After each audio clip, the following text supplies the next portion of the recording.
Hey, what's up, everybody? Welcome back to my channel. My name is Paul, the Canadian Snowman, here with some more geography now. Fiji. Uh, only thing I know about Fiji is that it's like a good vacation spot. I'm guessing like beaches and all that stuff, just because I've heard the name like so many times in like movies. But other than that, I really don't know. And I'm guessing like Commonwealth country because of the flag here, because we got the British flag there. So, uh, yeah. Trying to think of anything else I know. Pretty much it. Yeah. So let's jump into it.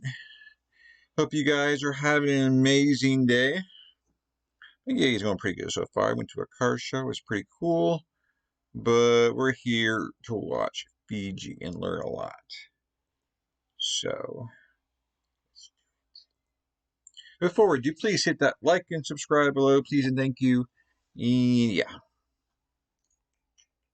Bang. Guys, it has been almost 2 years since we last filmed The Country in Oceania. Do you have any idea how long that playlist has been alone and frightened without any friends to console them? Well, finally, today, we break history in Australia. Say hi to your new friend, Fiji!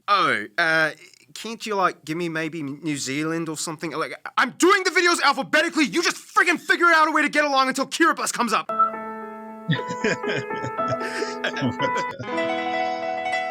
my god. Geography now! Hey everybody, I'm your host Barbie. We are doing our first ever Melanesian island country. You have no idea how excited I am for this because the whole Pacific is bountifully laden with some of the most colorfully enigmatic peoples on the planet. Let's just jump in. The Pacific, alright?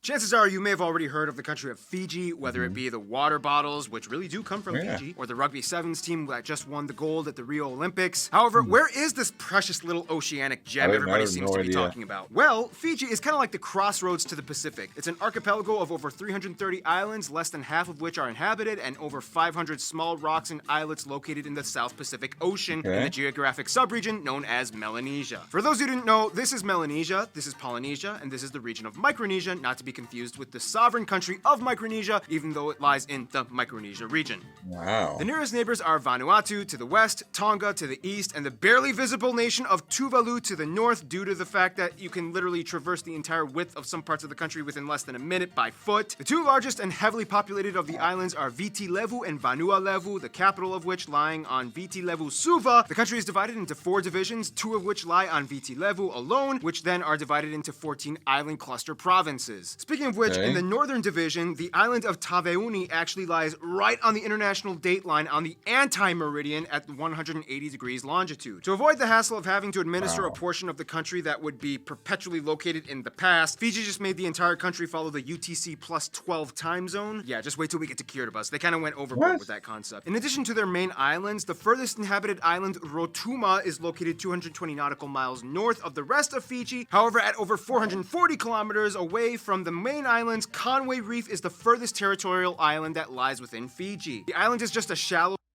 I just want to say, I didn't realize, obviously I didn't know much about Fiji to begin with, but I didn't realize that it was a bunch of different islands. So this is definitely easy to get to. So where do people vacation at? I'm guessing, the main islands.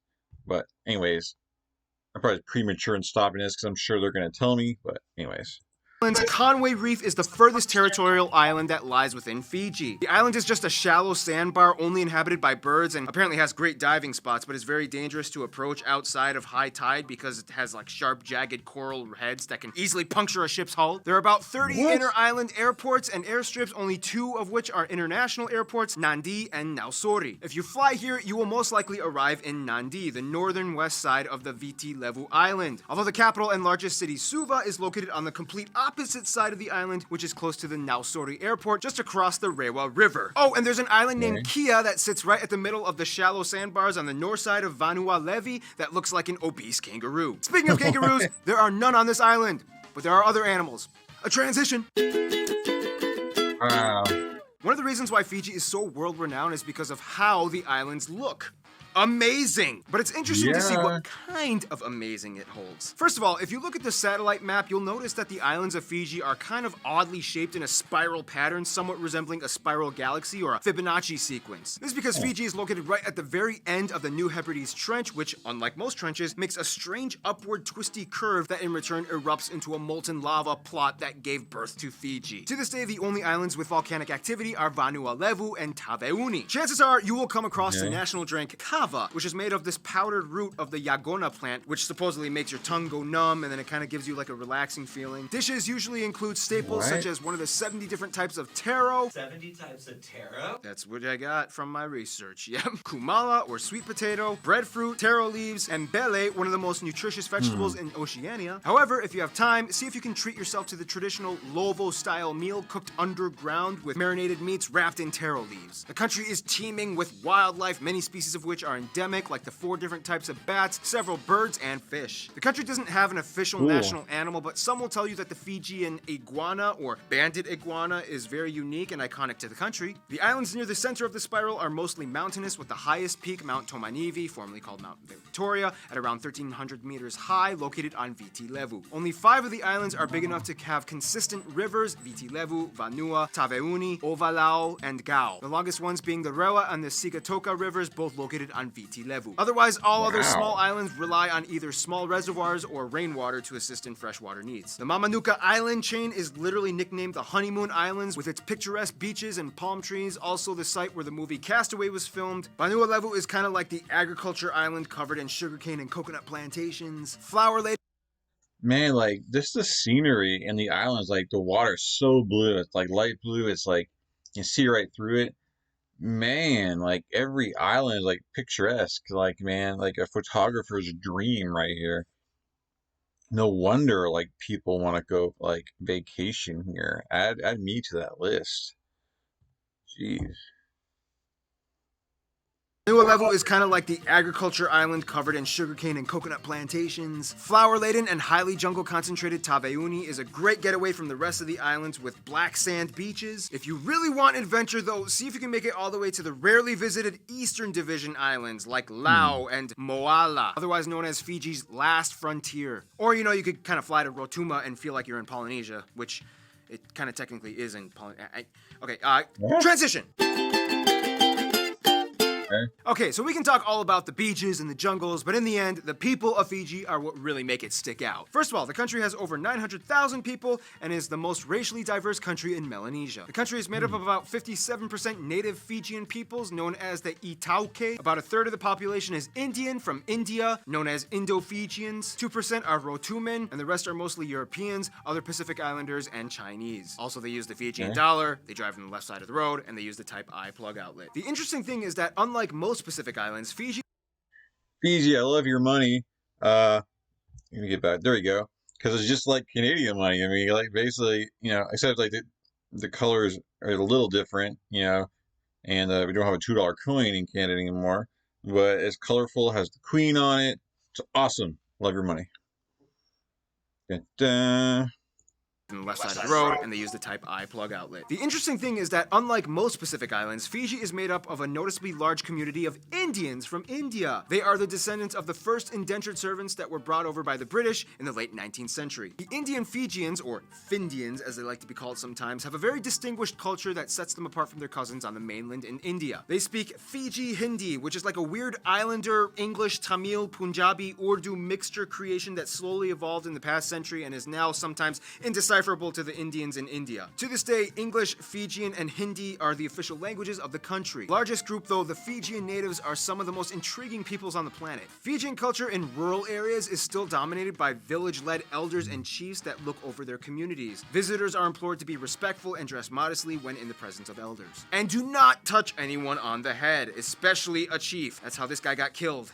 What? eaten. Which, okay, I'm gonna address the elephant in the room. Yes, Fiji did have a history of ancestors that practiced ritualistic cannibalism at one point, which is why the country was once called the Cannibal Islands. It was mostly done against enemies defeated in war. They acknowledge it, it's not something they deny, and yes, it was completely abandoned and done away with a long time ago. Fijian natives are kind of interesting though, because they're kind of like Melanesians that act more like Polynesian. First of all, Melanesian peoples are some of the strangest genetic anomalies because they are amongst the only few people groups outside of Europe that grow naturally blonde hair. This is attributed to the type 1 allele gene that most Melanesians have. Typically, the blonde hair is grown in childhood and adolescence and eventually gains a darker pigmentation in adulthood until it's fully black. Some cool cultural aspects include tapa cloth weaving, pottery, mulberry mats, carved wood, canoes, weapons, the Saya Saya fan dance for women, and the Meke Wesi spear dance for men, and the traditional Bure Kalo thatched roof houses. And if you're lucky, you'll see some traditional fire spinning and hot coal walking on certain days. Quick history lesson. After independence, Fiji had a little political strife. There were 4 coups d'etats, many of which were spurred on by racial tensions between the native Fijian population and the Indian minorities. Long story short, it had a lot to do with economic disparities. In return, tons of Indians left Fiji. Again, look it up. Time crunch! When visiting Fiji, you will hear the word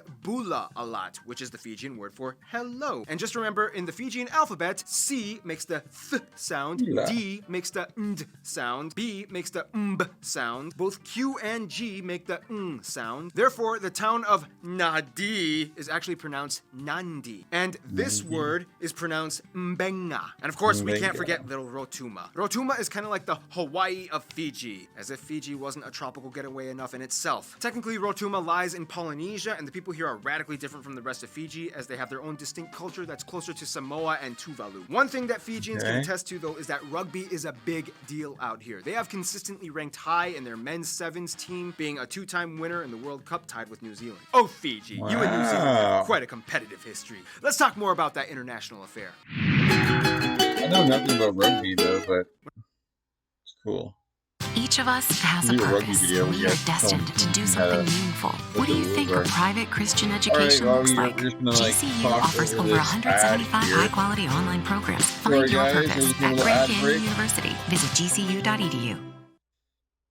When it comes to friends, Fiji has strong roots in both the traditional East and the modern West. First of all, Fiji has always been close to their nearby island neighbors Vanuatu, Tuvalu, Samoa, and Tonga. In fact, the only way you can even get to Tuvalu is through Fiji, as it acts as the only international travel hub for the tiny skinny nation. They still have relatively close ties to the UK, as the British were former colonizers until they gained independence in 1970. They still remained a commonwealth and receive lots of aid. Their best friends would probably be New Zealand and kind of Australia. The largest amount of tourists come from these 2 countries, and they contribute largely to the economy. Australia, though, did not approve of the coup d'etat that happened in 2006 and threatened sanctions against Fiji for a while. Fiji was kind of upset with this, but after things settled down, they kind of let it go and decided to go back to drinking Mai Tais on the beach. In conclusion, Fiji is kind of like a Melanesian country slowly transforming into a Polynesian one, but then got stuck halfway and decided it liked itself that way. Oh, and a bunch of Indians came in to spice things up. Stay tuned, Finland is coming up next.